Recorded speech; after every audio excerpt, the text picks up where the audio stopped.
নমস্কার, আমি সৈকত। আজকে আমার ভিডিওর টপিক হচ্ছে কাস্ট সিস্টেম। কাস্ট সিস্টেমের বাংলা হলো জাতি ব্যবস্থা। অনেক সেমিস্টারই এটা আছে এবং বহু স্টুডেন্ট এবং স্টুডেন্টের বন্ধুরা তারা রিকোয়েস্ট করেছিল যে কাস্ট সিস্টেমের ওপর একটা ভিডিও দিতে। আমি বেশ কদিন এখানে ছিলাম না বলে আমার কোনো ভিডিও পোস্ট করা হয়নি। তো আজকে অনেকের রিকোয়েস্টে এই কাস্ট সিস্টেম ভিডিওটা পোস্ট করছি। কাস্ট সিস্টেম কী এবং কাস্ট সিস্টেম বলতে কী বোঝায়, কাস্ট সিস্টেমের ক্যারেক্টারিস্টিক্স কী, সেটা নিয়েই মেনলি আলোচনা। কাস্ট সিস্টেমটা জানেন না এরম বোধহয় কেউ নেই, কারণ কাস্ট সিস্টেম জানা নেই এটা হয় না। কারণ কাস্ট আমাদের কিন্তু সবারই আছে। আমি কিছুদিন আগে একটা ভিডিও করেছিলাম যে স্ট্যাটাসের ওপরে। স্ট্যাটাস কী সেটা আমরা বলেছিলাম একটা সোশ্যাল পজিশন, এবং সেখানে দুরকম স্ট্যাটাসের কথা বলা হয়েছিল। একটা হচ্ছে অ্যাসক্রাইব স্ট্যাটাস, একটা হচ্ছে অ্যাচিভ স্ট্যাটাস। সেখানে কিন্তু অ্যাসক্রাইব স্ট্যাটাসে বলা হয়েছিল যে যে স্ট্যাটাসটা মানুষ জন্ম থেকেই পেয়ে থাকে সেটাকে বলা হচ্ছে অ্যাসক্রাইব স্ট্যাটাস, এবং যে স্ট্যাটাসটা কিন্তু চেঞ্জ করা যায় না সেটাকে বলা হচ্ছে অ্যাসক্রাইব স্ট্যাটাস। সেদিক দিয়ে দেখতে গেলে উদাহরণটা কিন্তু আমরা কাস্ট সিস্টেমে দিয়েছিলাম, কারণ আপনার কাস্ট আপনার জন্ম থেকেই প্রাপ্ত। আপনি ব্রাহ্মণ না, আপনি ক্ষত্রিয় না, আপনি বৈশ্য না, আপনি শূদ্র, সেটা কিন্তু আপনি জন্ম থেকেই পেয়েছেন। শুধু তাই নয়, এটা কিন্তু আপনি কোনোদিন পরিবর্তন করতে পারবেন না। তার আগে একটু বেসিক দুটো কথা বলে রাখা ভালো। কাস্ট শব্দটা এসছে কাস্টা থেকে। এই জাতি শব্দটা প্রথম পর্তুগিজরা ব্যবহার করেন। প্রথম পর্তুগিজরা এই জাতি শব্দটা ব্যবহার করেন, এবং কাস্ট শব্দটা এসছে কাস্টা থেকে। কাস্টা কথার মানে কি? কাস্টা কথার মানে কুল। কুল আপনারা শব্দটা শুনে থাকবেন বা জেনে থাকবেন। কুল কি আমরা বলি অনেক সময় যে ওর তিন কুলে কেউ নেই, ওর তিন কুলে কেউ নেই, ওর এই কুলে কেউ নেই, ওর ওই কুলে কেউ নেই। তাহলে কুল শব্দটাকে আমরা কাস্টটা ওয়ার্ডের যেহেতু মানে, তাহলে বুঝতেই পারছেন। এবং কাস্ট কি, যদি এক কথায় কাস্ট কি বলা হয়, আপনার কাস্ট আপনার অ্যাসক্রাইব স্ট্যাটাস। আপনার কাস্ট আপনার নন চেঞ্জেবল একটা স্ট্যাটাস, যেটাকে আপনি কোনোদিন পরিবর্তন করতে পারবেন না। এবং কাস্ট নেই এরকম কোনো মানুষ নেই। প্রত্যেক মানুষ কিন্তু জন্মাচ্ছে তার নির্দিষ্ট একটা কাস্ট নিয়ে। বিভিন্ন সমাজতাত্ত্বিকরা বিভিন্নভাবে কাস্ট সিস্টেমকে ব্যাখ্যা করেছেন, কাস্টের অনেক ক্যারেক্টারিস্টিক্স বলেছেন। তো ক্যারেক্টারিস্টিক্স যখন বলা যায় কাস্টের, একটু আগে আমরা যে দুটো পয়েন্ট বললাম সেই দুটো পয়েন্ট কিন্তু কাস্টের মেন ক্যারেক্টারিস্টিক্স। তার আগে আমি বলে নিই, এখনকার দিনে এই পয়েন্টগুলোর সাথে এখনকার সমাজ ব্যবস্থা হয়তো মিলবে না। হয়তো কেন, মিলবেই না। কারণ তখনকার দিনের যে কাস্ট সিস্টেমের যে কঠোরতা, তার থেকে আজকে 2026 সালের কাস্ট সিস্টেমের কিন্তু কঠোরতা নেই বললেই চলে। সেই কাস্ট সিস্টেমের কঠোরতা কেন পরিবর্তন হয়েছে সেটা নিয়ে আরেকটা ভিডিওতে অবশ্যই আসবো। সেটার অনেক কারণ আছে। সেটা ইন্ডাস্ট্রিয়ালাইজেশন, সেটা মডার্নাইজেশন, সেটা আরবানাইজেশন, সেটা নিয়ে আরেকটা ভিডিও করব যে কাস্ট সিস্টেম কেন আজকে পরিবর্তন হচ্ছে। কিন্তু অ্যাকচুয়াল কাস্ট সিস্টেমের যে পয়েন্টগুলো সেগুলো আগে জানা যাক আজকের ভিডিওতে। কাস্ট সিস্টেমের পয়েন্টগুলো কি কি?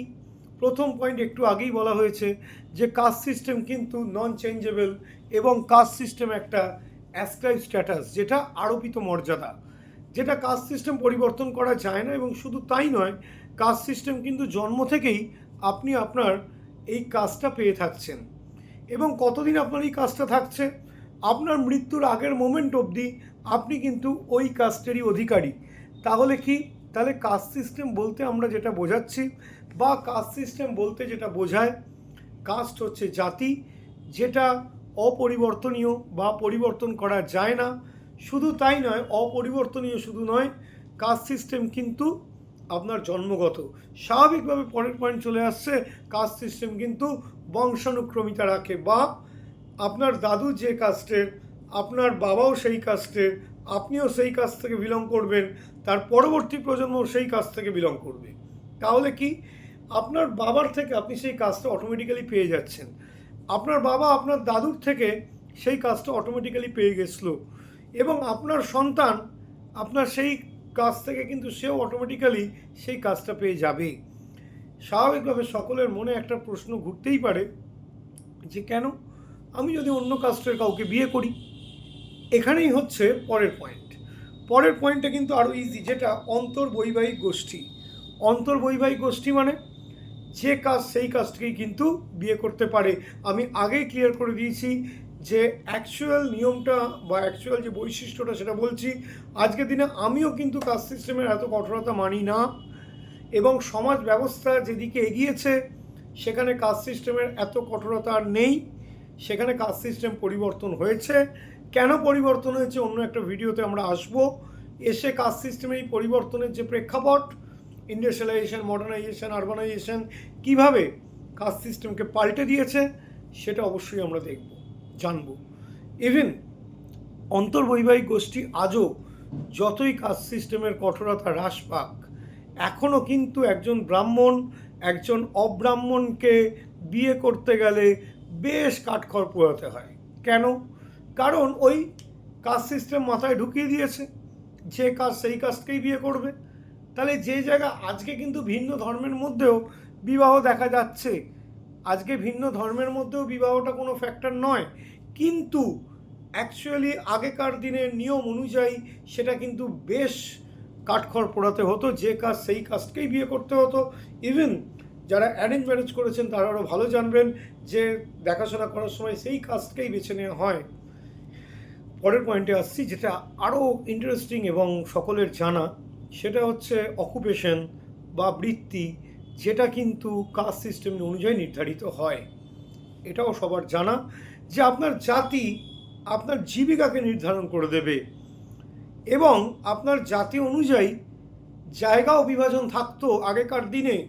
কারণ এখনকার দিনেও কিন্তু এরকম পাড়া এখনও রয়ে গেছে, সেই পাড়ায় সমস্ত কাস্টই বসবাস করেন, কিন্তু কিন্তু সেখানে এখনও ব্রাহ্মণ পাড়া, জীবিকা অনুযায়ী দেখতে গেলে এখনও মেথর পাড়া, দাস পাড়া, যেটা সারনেম ওয়াইজ। এবং ব্যক্তিগতভাবে আমি সারনেম খুব একটা ইউজ করি না, আমার সারনেম খুব জানেই না বেশিরভাগ মানুষ। তার কারণ আপনার সারনেম আপনার কাস্টকে ইন্ডিকেট করছে, আপনার সারনেম আপনার রিলিজিয়নকে ইন্ডিকেট করছে। তাহলে সেই দিক থেকে দেখতে গেলে এই যে কাস্ট সিস্টেমটা, সেই কাস্ট সিস্টেমের যে বৃত্তি বিভাগ বা জীবিকার যে বিভাজন, সেই জীবিকার বিভাজনটা কিন্তু খুব বেশি পরিমাণে ছিল। এখনকার দিনে ব্রাহ্মণরা পুজো করা ছাড়াও অনেক কাজের সঙ্গে যুক্ত। আগেকার দিনে ছিল কর্মকার মানে সোনার ব্যবসা, তারপর মোদক মানে ময়রা। সেদিক থেকে আজকের দিনে কিন্তু কাস্ট সিস্টেম কিন্তু সেই কঠোরতা কিন্তু নেই, যেমন তেমনি এই বৃত্তি বিভাগটাও কিন্তু আলাদা হয়ে গেছে। এছাড়া জীবনধারাগত পার্থক্য, সেটাও এখন কিন্তু এই পয়েন্টগুলো সবটাই বলা হচ্ছে, পরের ভিডিওয়ে ক্লিয়ার করে দেওয়া হবে যে কেন এই পয়েন্টগুলো এখনও এতটা কঠোর নয়। জীবনধারার পার্থক্য, একজন ব্রাহ্মণ তার লাইফস্টাইল আরেকজন শূদ্র তার লাইফস্টাইলের মধ্যে আকাশ পাতাল তফাৎ। একজন ব্রাহ্মণ তিনি তার জীবনধারা, একজন ব্রাহ্মণ নিরামিষ খেতেন, আজকের দিনে নয় কিন্তু আমি আগেকার দিনে বলছি, সেখানে কিন্তু তাদের লাইফস্টাইলের সঙ্গে একজন শূদ্র তার লাইফস্টাইল কিন্তু প্রচুর ফারাক। এবং শোনা গেছে, আমার শোনা কথা, আমার কাছে কোনো প্রুফ নেই কথাটার, কিন্তু এরকমও শোনা গেছে যে আগেকার দিনে এই কাস্ট হায়ারার্কি এতটা পরিমাণে স্ট্রং ছিল যে বাড়িতে কোনো ঠাকুরমশাই পুজো করতে গেলে বাড়ির বয়স্করা পর্যন্ত তার পায়ে হাত দিয়ে প্রণাম করত। বয়স্ক ঠাকুমা দিদিমারা তার চুল দিয়ে পা মুছিয়ে দিত। এবং আমারই একজন স্টুডেন্টের শোনা কথা যে একজন ব্রাহ্মণ তিনি অব্রাহ্মণের ছায়া মারিয়েছিলেন বলে তাকে গঙ্গা স্নান করে আসতে হয়েছিল। আজকের দিনে কিন্তু আরবানাইজেশনের যুগে তার 1% আর টিকে নেই। তাহলে এটা কিন্তু কাস্ট সিস্টেমের একটা দিক ছিল, এবং আনটাচেবিলিটির ব্যাপার ছিল। সোশিওলজিস্ট শ্রী জিএস ঘুরে তিনি কিন্তু এই নিয়ে অনেকটা আলোচনা করেছেন, এবং caste and race in India বলে তার বইতে এই কাস্ট সিস্টেম নিয়ে কিন্তু অনেকটা জানা যায়। এবং শুধু জীবনধারাগত নয়, জাতিগত বিধিবিধান, তাদের যে নিয়ম প্রথা, এই প্রথাটাও কিন্তু কাস্ট সিস্টেম অনুযায়ী ডিফারেন্ট হয়ে থাকে। প্রথাটাও কিন্তু কাস্ট সিস্টেম অনুযায়ী আলাদা আলাদা হয়। তাহলে আজকের দিনে যেমন কাস্ট সিস্টেমের কঠোরতা নেই, কাস্ট সিস্টেমে কিন্তু এই বৈশিষ্ট্যগুলো ছিল। এবং বেশ কয়েক বছর আগে কাস্ট সিস্টেম বলতে কিন্তু এই পয়েন্টগুলোকে উল্লেখ করা হতো। আজকে যেটা আমরা বইয়ের পাতায় পড়ছি সেটা প্রত্যেকের জীবনে হতো। এটাই ছিল আজকে কাস্ট সিস্টেম নিয়ে। খুব শিগগিরই পরের ভিডিওতে আসবো কাস্ট সিস্টেম কেন আজকে এত কঠোর নয়, তার কারণ কি সঙ্গে থাকুন, ভালো থাকুন, সুস্থ থাকুন, চ্যানেলটির সাথে থাকুন। আপনাদের সাথে নিয়ে চ্যানেলটি অনেক দূর এগোক এবং সোশিওলজির আনাচে কানাচে নানান রকম ঘটনা, নানান রকম টপিক এই ভিডিওতে উঠে আসবে। কথা দিলাম, ভালো থাকুন।